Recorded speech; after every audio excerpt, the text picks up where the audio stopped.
ഇന്ന് ചക്കയും ചിക്കനും കൊണ്ട് ഒരു അവിയലാണ് ഉണ്ടാക്കുന്നത്. അതിന് 10-15 ചക്കച്ചുള കുറച്ച് ചെറുതായി മുറിച്ച് മാറ്റി വയ്ക്കാം. ഇനി ഒരു കുക്കറിലേക്ക് 200 ഗ്രാം ചിക്കൻ കഴുകി വൃത്തിയാക്കി ഇട്ടതാണ്. അതിലേക്ക് 1/2 ടീസ്പൂൺ കുരുമുളക് പൊടി, 1/4 ടീസ്പൂൺ മഞ്ഞൾപ്പൊടി, ആവശ്യത്തിന് ഉപ്പ്, 1/2 ഗ്ലാസ് വെള്ളവും ഒഴിച്ച് ഇളക്കിയ ശേഷം ഒന്ന് വേവിച്ചെടുക്കാം. 4 ആവി വന്ന ശേഷം കുക്കർ തുറന്നു നോക്കാം. ചിക്കൻ വെന്തിട്ടുണ്ട്. ഇനി അതിലേക്ക് നേരത്തെ മുറിച്ച് മാറ്റി വെച്ച ചക്ക ഇട്ടുകൊടുക്കാം. ചക്ക ഇട്ട ശേഷം അതിലേക്ക് 1/2 ഗ്ലാസ് വെള്ളം കൂടി ഒഴിച്ച് 2 ആവി വരുന്നത് വരെ വേവിച്ചെടുക്കാം. ഇനി ഇത് ചെറിയ അരമുറി തേങ്ങ, അതിലേക്ക് 1 നുള്ളി ജീരകം, 3 ചെറിയ ഉള്ളി, 3 വെളുത്തുള്ളി ഇവയിട്ട് 1 ടേബിൾ സ്പൂൺ വെള്ളവും ഒഴിച്ച് ഒന്ന് ഒതുക്കിയെടുക്കാം. നല്ലതുപോലെ ഒതുക്കിയെടുക്കണം, അരയരുത്. ഇനി ഒതുക്കിയെടുത്ത തേങ്ങ മാറ്റി വയ്ക്കാം.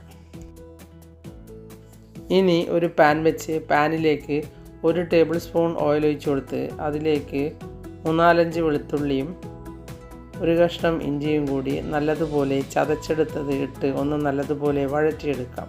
അതിൻ്റെ പച്ചമണം മാറി എന്ന് കണ്ടാൽ അതിലേക്ക് ചെറിയ സവാള മുറിച്ചത് ഇട്ട് കൊടുക്കാം. അതും ഒന്ന് നല്ലതുപോലെ വഴറ്റിയെടുക്കണം. 1 പച്ചമുളക് കൂടി ഇടുന്നുണ്ട്.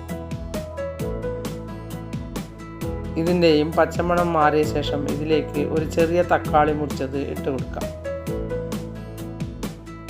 ഇതും ഒന്ന് നല്ലതുപോലെ വഴറ്റിക്കഴിഞ്ഞാൽ അതിലേക്ക് മസാലപ്പൊടികൾ ഇട്ട് കൊടുക്കാം.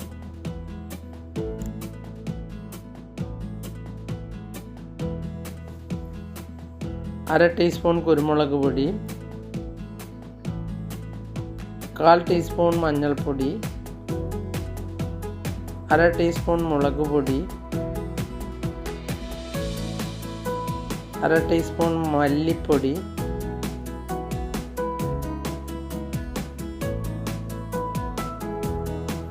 1/2 ടീസ്പൂൺ ഗരം മസാലപ്പൊടി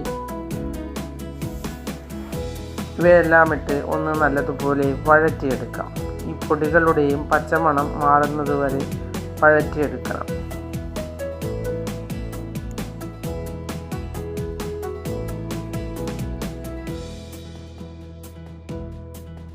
പൊടികളുടെയും പച്ചമണം മാറിക്കഴിഞ്ഞാൽ അതിലേക്ക് 3/4 ഗ്ലാസ് വെള്ളം ഒഴിച്ചു കൊടുക്കാം. ആവശ്യത്തിനുള്ള ഉപ്പുമിട്ട് ഒന്ന് ഇളക്കി കൊടുക്കാം. നേരത്തെ ചിക്കനിലേക്ക് ചക്ക ഇട്ട ശേഷം 2 ആവി വന്ന ശേഷം കുക്കർ ഓഫ് ചെയ്ത് വെച്ചാൽ മതി.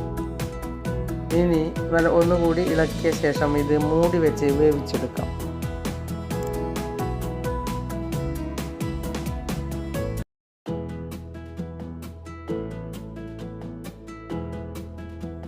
തക്കാളിയെല്ലാം നല്ലതുപോലെ വെന്ത് കഴിഞ്ഞാൽ അതിലേക്ക് നേരത്തെ കുക്കറിൽ വേവിച്ച് വെച്ച ചക്കയും ചിക്കനും ഇട്ട് കൊടുക്കാം. ഇനി എല്ലാം ഒന്ന് നല്ലതുപോലെ ഇളക്കി ചേർക്കാം.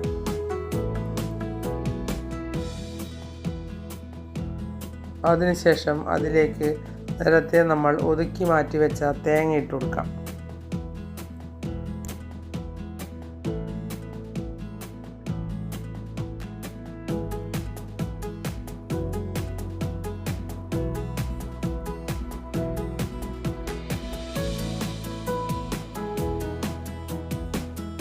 ഇനി തേങ്ങ ഇട്ട ശേഷം നല്ലതുപോലെ ഇളക്കി ചേർക്കാം. അതിലേക്ക് 2 ടേബിൾ സ്പൂൺ വെള്ളം കൂടി ഒഴിച്ചു കൊടുക്കാം.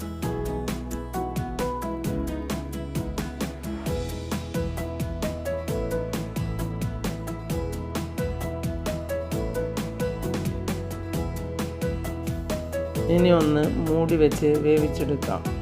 ജീരകത്തിൻ്റെ എല്ലാം പച്ചമണം മാറുന്നത് വരെ മൂടി വെച്ച് വേവിച്ചെടുക്കണം. സ്റ്റൗ സിമ്മിൽ വെക്കുകയും വേണം, അല്ലെങ്കിൽ അടിയിൽ പിടിച്ചു പോകും.